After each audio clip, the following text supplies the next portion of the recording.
The sun was a merciless god in that corner of the world, a relentless eye of molten brass that baked the land until it cracked like old pottery. It offered no shade and no quarter, only a blinding, shimmering heat that stole the breath and bleached the very color from the rocks. It was in this crucible of light and silence that he found her, a discarded thing at the edge of a dry wash. She was a broken doll of silk and bruised flesh, one leg bent at an angle that defied nature, her dark hair fanned out in the dust like a spill of ink. Life clung to her by the barest of threads, a faint, stubborn flutter in the hollow of her throat. To the carrion bird circling high in the infinite blue, she was already a memory. They had left her for the sun and the silence, a final, cruel act of erasure. But the silence of the desert was not empty. It was the canvas upon which a different story was about to be painted. From the shimmering heat haze, a figure emerged, vast and slow-moving, a man whose sheer mass seemed to bend the light around him. Silas was a mountain of a man, clad in worn denim and sweat-stained leather, his face a landscape of its own, weathered by a private grief that had long since stolen his words. He lived in a self-imposed exile, his home a fortress of stone and timber built into the high rocks, a sanctuary from a world that had taken everything from him. He had come down for water, a weekly ritual of necessity, but fate had set a different task before him. He stopped his horse, his eyes, shadowed beneath the brim of a battered hat, taking in the scene. He saw not just a victim, but a violation, an affront to the quiet dignity of the unforgiving land he called home. A flicker of something ancient and protective stirred in the deep, silent well of his sorrow. He dismounted, the ground groaning under his weight, and knelt beside her. His touch, when it came, was impossibly gentle, his large fingers probing the shattered bone with the grim expertise of a man familiar with breakage. He looked at her face, her features delicate even under the grime and blood, and saw a flicker of defiance in her half-open eyes. She was not gone. Not yet. He had sought nothing but solitude, a quiet place to let his ghosts roam free. But the desert had answered his silence with a plea, a life thrust into his hands, demanding a choice. He could ride on, leave her to the inevitable, and preserve the sanctity of his isolation. Or he could lift this broken person into his arms, carry her back to his fortress, and in doing so, invite the violence that had left her here to follow. The sun beat down. The bird circled lower. Silas looked from the woman to the vast, empty horizon, and knew his exile was over. He gathered her up as if she weighed nothing, his immense arms a cradle of surprising tenderness against the brutal reality of her injuries. Her head lolled against his chest, a small sound, a bare whisper of pain, escaping her lips. It was the first human sound to breach the walls of his solitude in years, and it struck him with the force of a physical blow. The journey back to his cabin was an ascent into his own private kingdom, a slow, arduous climb up winding game trails that no wagon could navigate. The cabin was less a home and more a bastion, built of thick, hand-hewn logs and local stone, mortared into the side of a granite cliff face. It had only one defensible approach, with clear fields of fire over the sparse basin below.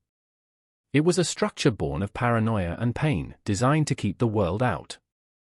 Now, he was bringing the world in.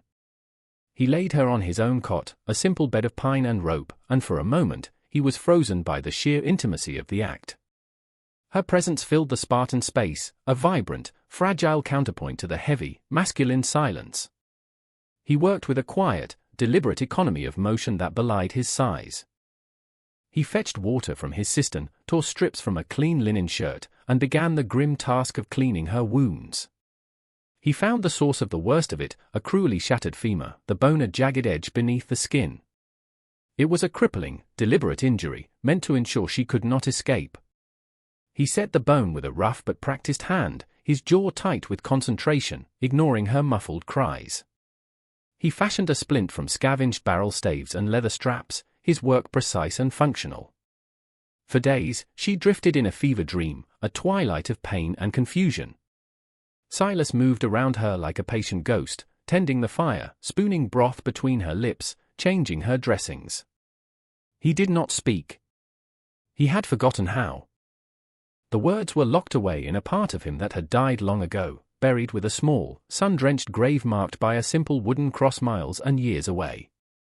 Yet, in the quiet rhythm of their shared existence, a new language began to form. It was a language of gestures, the cool cloth he placed on her forehead, the way she would follow his movements with her dark, intelligent eyes. It was a language of shared glances, of mutual observation. He learned the landscape of her pain, she learned the geography of his grief. He saw in her an unyielding core of strength, a refusal to be extinguished. She saw in him a gentleness that his formidable appearance and profound silence could not conceal. The trust between them grew not in the soil of words, but in the solid rock of action. She was a stranger, a harbinger of trouble, yet her vulnerability had pierced his armor in a way no force on earth could have.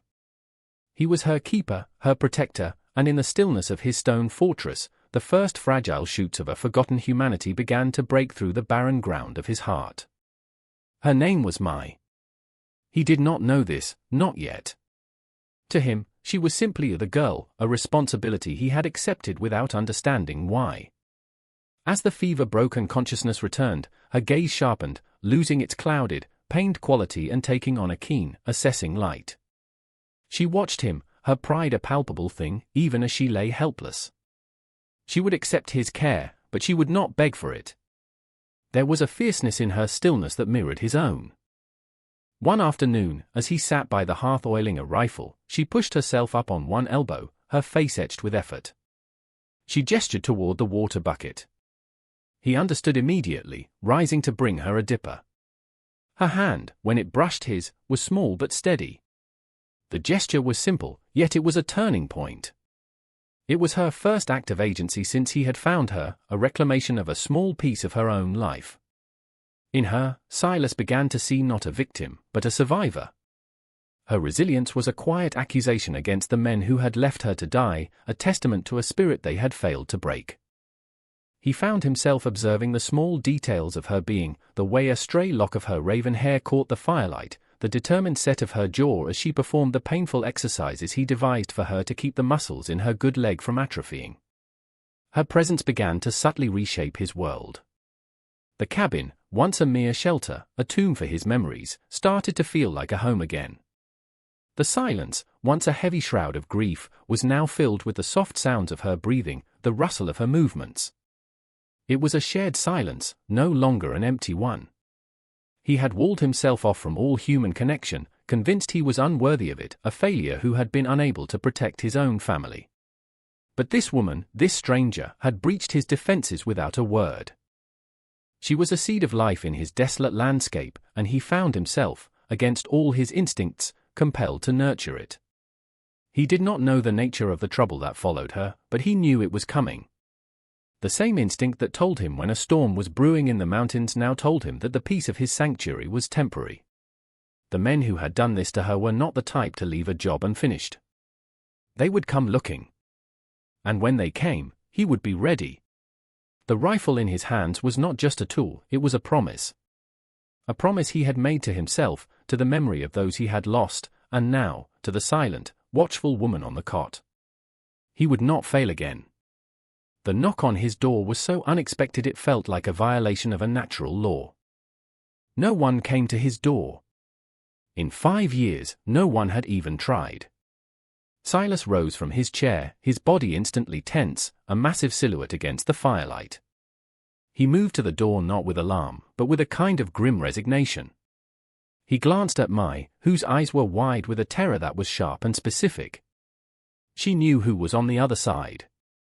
He slid the heavy iron bolt and opened the door a crack, his bulk filling the entire opening.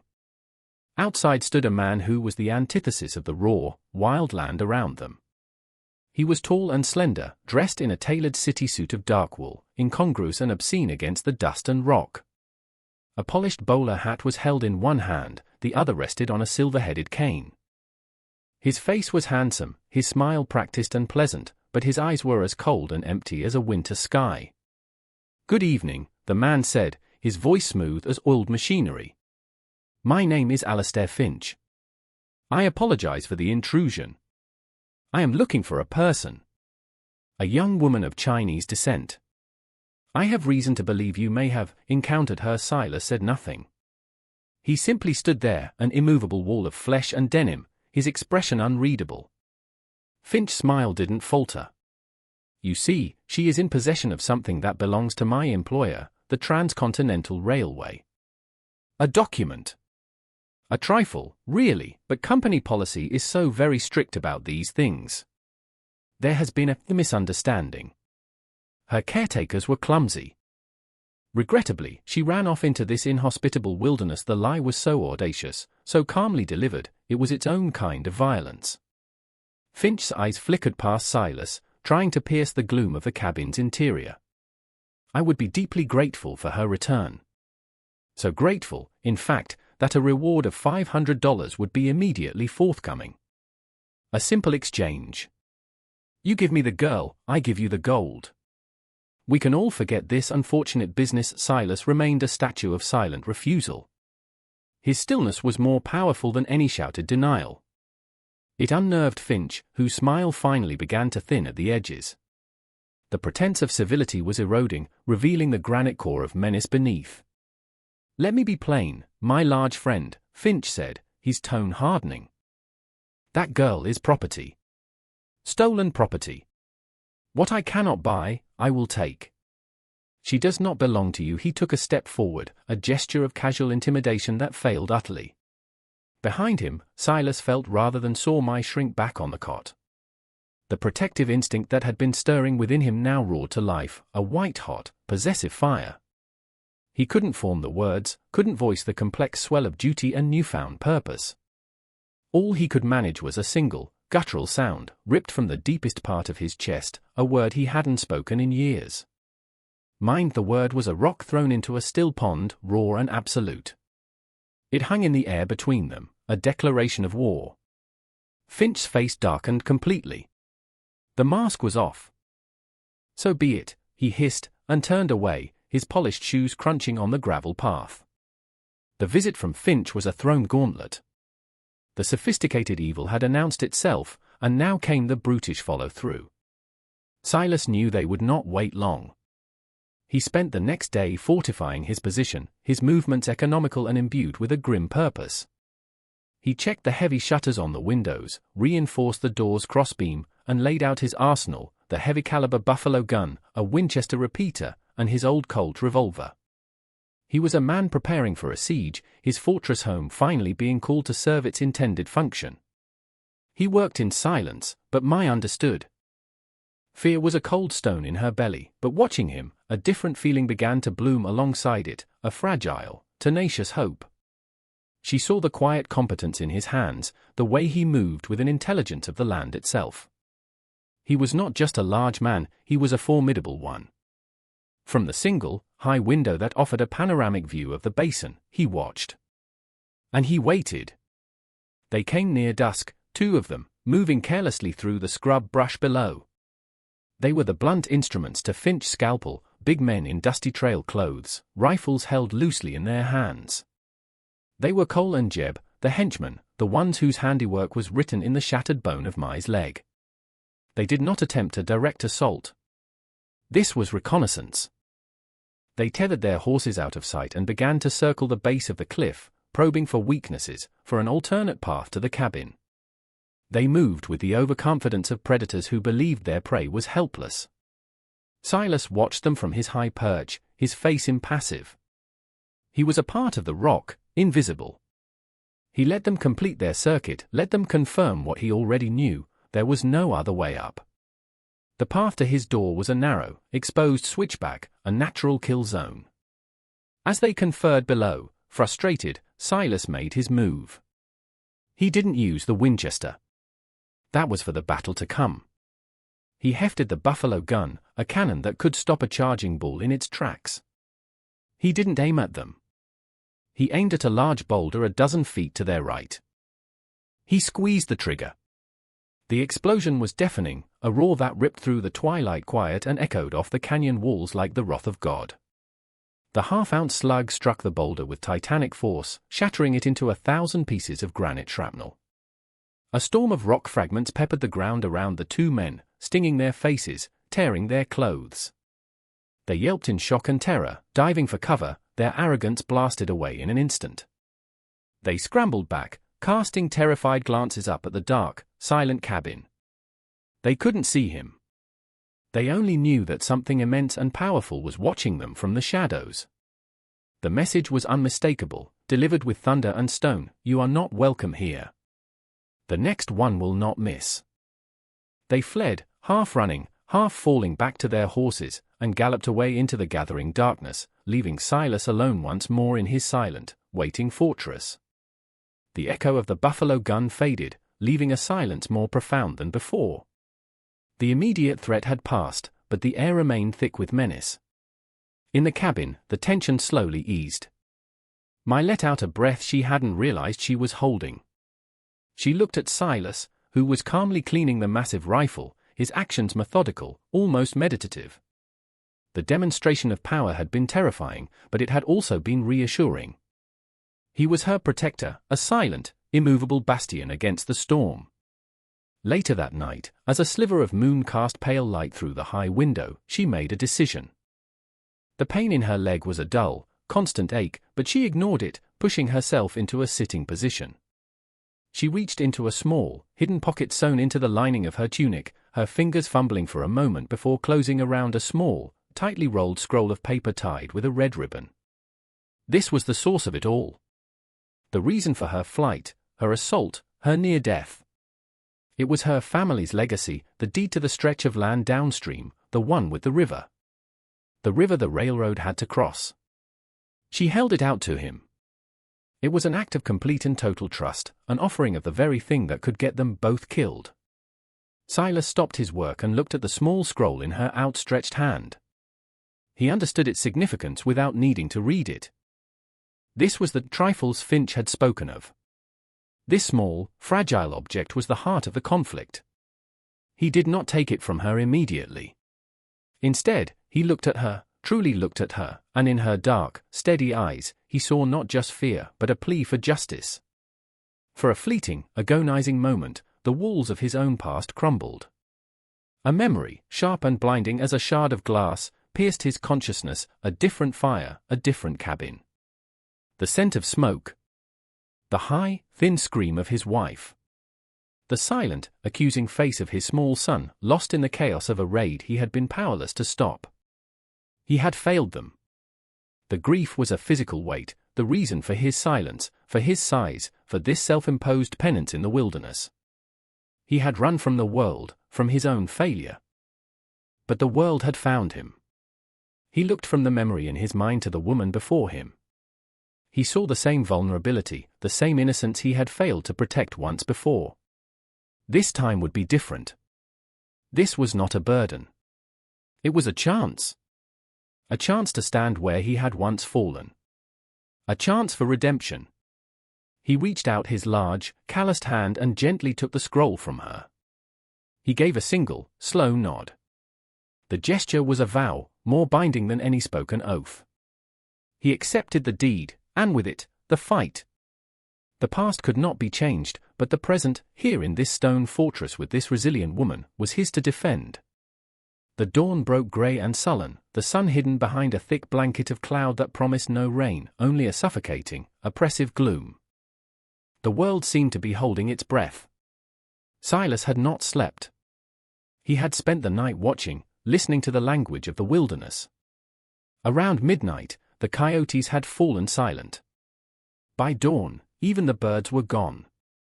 An unnatural stillness had fallen over the basin, the kind that precedes violence. From his vantage point, he saw them gathering below, not 2 this time, but 6, including Finch himself, who sat calmly on a fine black horse, directing his men like a general deploying troops. They were no longer probing, they were preparing for a full-scale assault. They had rifles, shotguns, and a grim, determined air. The warning shot had not scared them off, it had only hardened their resolve. Finch would not be denied. Silas moved away from the window, his face a mask of cold concentration. He checked his weapons one last time, laying them out on the heavy oak table. The Winchester by the main window. The shotgun near the door. The Colt holstered on his hip. He was hopelessly outnumbered, a single man against an organized force. The odds were impossible. He knew it. But there was no fear in him now, only a cold, clear purpose. He glanced at Mai. She had dragged herself off the cot and was sitting against the far wall, her face pale but resolute. Her eyes were fixed on him, a mixture of terror and faith. He walked over to her and placed the old Colt revolver in her lap. Her eyes widened. He tapped the cylinder, then pointed to the spare cartridges on the nearby shelf. He couldn't teach her to shoot, not now, but he could give her a chance. It was a grim acknowledgement of their situation, a recognition that he might fall. She looked down at the heavy weapon, then back up at him. Her small hand closed around the wooden grip. She nodded, her chin held high. In that moment, they were no longer protector and victim. They were partners, allies in a desperate struggle for survival. The first shot came from below, a sharp crack that splintered the wooden window shutter. It was a signal. The siege had begun. Silas moved to his post, the Winchester feeling like an extension of his own arm. He didn't return fire immediately. He waited, patient as the stone around him. Let them come closer. Let them climb the exposed path into the jaws of the trap. The silence in the cabin was absolute, broken only by the sound of their own breathing and the sporadic crack of rifles from outside. The storm had arrived. Finch's men began their ascent, spreading out along the narrow switchback, using the sparse boulders for cover. They moved with a hunter's confidence, firing intermittently at the cabin to keep its occupant pinned down. From his position on horseback well out of range, Alastair Finch watched with detached satisfaction. The brute was formidable, but he was one man. Numbers and relentless pressure would win the day. He had no doubt of the outcome.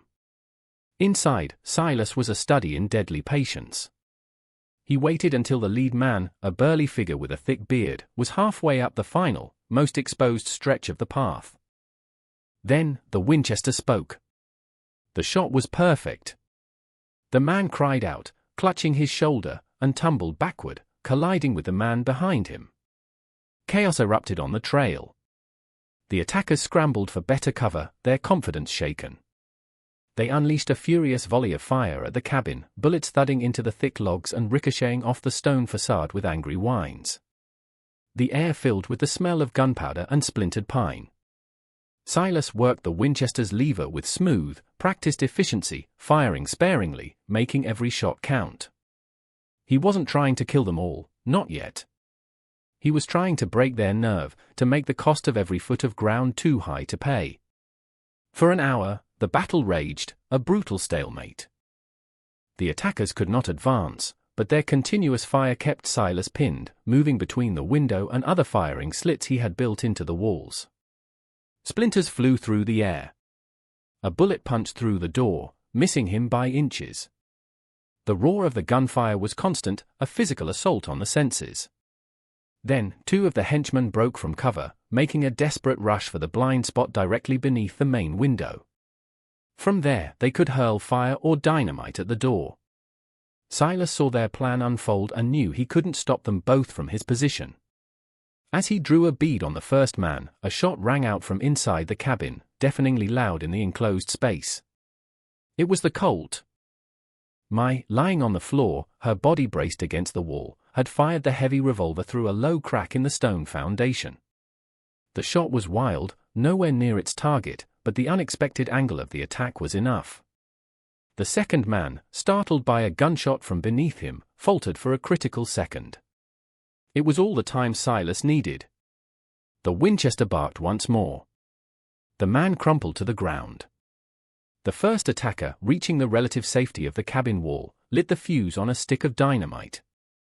Silas had no shot. It was over. But as the man drew his arm back to throw, Mai screamed, a raw, piercing cry of pure fury. She hurled a small, wooden stool at the main window's shutter. The crash was inconsequential, but again, it created a split-second distraction. The henchman glanced up, and in that instant of broken concentration, Silas lunged, his massive body hitting the door like a battering ram. He burst outside, a terrifying avalanche of rage and determination. The henchman stared, his eyes wide with disbelief, the lit dynamite still in his hand. He never had a chance to throw it. The world outside the cabin door exploded into a maelstrom of primal violence. Silas crashed into the henchman, his sheer momentum carrying them both off the narrow ledge. They tumbled down the steep, rocky incline, a tangle of limbs and fury. The lit stick of dynamite flew from the henchman's grasp, landing harmlessly in a patch of sand where it went off with a muffled whump, sending a plume of dust into the air. Silas, shielded by his immense bulk and driven by pure adrenaline, absorbed the impact of the fall, his body aching but unbroken. The henchman was not so fortunate. He lay twisted at the bottom of the slope, his neck bent at an unnatural angle. Silas staggered to his feet, breathing in ragged, painful gasps. He was bruised, bleeding from a dozen cuts, but he was alive. He looked up the trail. The remaining attackers, including Cole and Jeb, were stunned into inaction by the sudden, savage turn of events. They stared at the giant figure rising from the dust, a mythical beast of vengeance.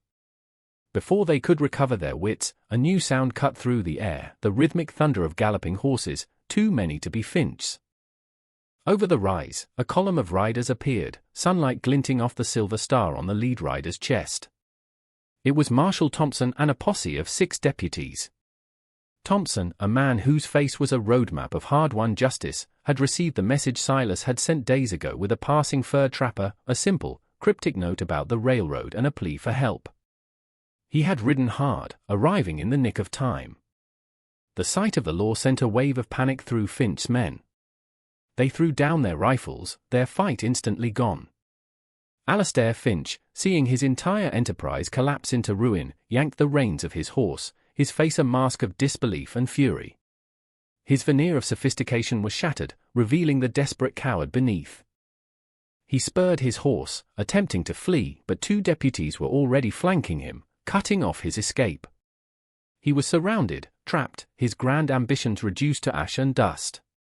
The marshal dismounted, his eye sweeping over the scene, the dead men, the besieged cabin, the colossal, blooded figure of Silas standing guard. He walked toward Silas, his expression one of grudging respect. "Looks like we got here just in time for the cleanup," Thompson said, his voice dry as alkali dust. Silas didn't respond. He simply turned and began the slow, painful climb back to his cabin, back to my. The battle was over. Justice had arrived. The aftermath of the siege was a study in contrasts. Outside, the clamor of the law, deputies cuffing the henchmen, the marshal sternly questioning a now disheveled and defeated Alastair Finch, the grim business of dealing with the dead. Inside the cabin, a profound quiet descended, broken only by the settling dust and the sound of 2 people breathing in the still air. Silas entered, his huge frame filling the doorway, and for a moment, he simply stood there, taking in the scene. The cabin was a wreck, splintered and scarred, but it had held. And at the far side of the room, leaning against the wall with the heavy Colt still resting in her lap, was Mai. She was safe.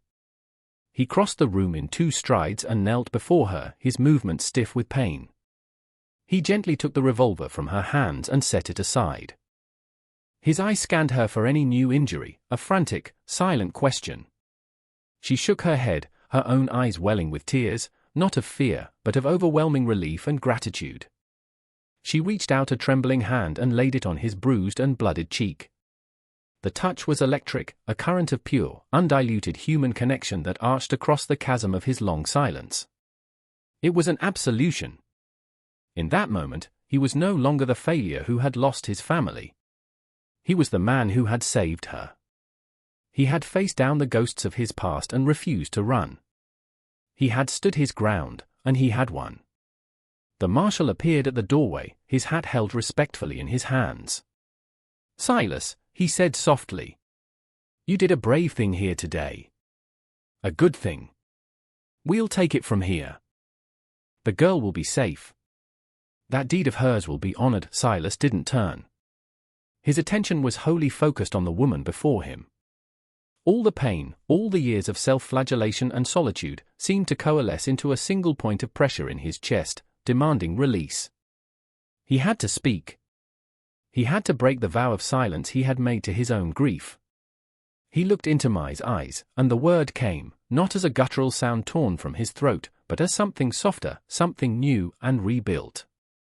It was her name, spoken with a clarity that surprised even himself. Mine, it was just a single word, but it contained a universe of meaning. It was an acknowledgement, a victory, a promise. It was the sound of a man coming back to life, the first word of a new chapter written not in solitude and sorrow, but in courage and connection. What we witness in the story of Silas and Mai is not just a tale of survival, but a profound testament to the power of redemption. We see a man, buried alive by the weight of his own grief, who believed his life's purpose was over. He had built walls of stone around his home and walls of silence around his heart, certain he was meant only for isolation. Yet, into this desolate world came a single, fragile life, a responsibility he could not ignore. By choosing to protect Mai, he was forced to confront the very demons he had fled. He discovered that true strength wasn't in the walls he built, but in his willingness to tear them down for someone else. Her fight became his fight, and in fighting for her, he unknowingly fought for his own soul. This story reminds us that our deepest wounds can sometimes become the source of our greatest strength. It is often when we are called to serve something beyond ourselves, to protect the vulnerable, to stand for justice against overwhelming odds, that we find the path back to our own humanity. Silas didn't save Mai to heal himself, he healed himself because he chose to save her. And in the end, his victory wasn't marked by the defeat of his enemies, but by the speaking of a single name, a simple act that signified the rebirth of his spirit. Thank you for watching. If this story of courage and redemption resonated with you, please like, subscribe, and share it with others who might find inspiration in the quiet strength of a reluctant hero.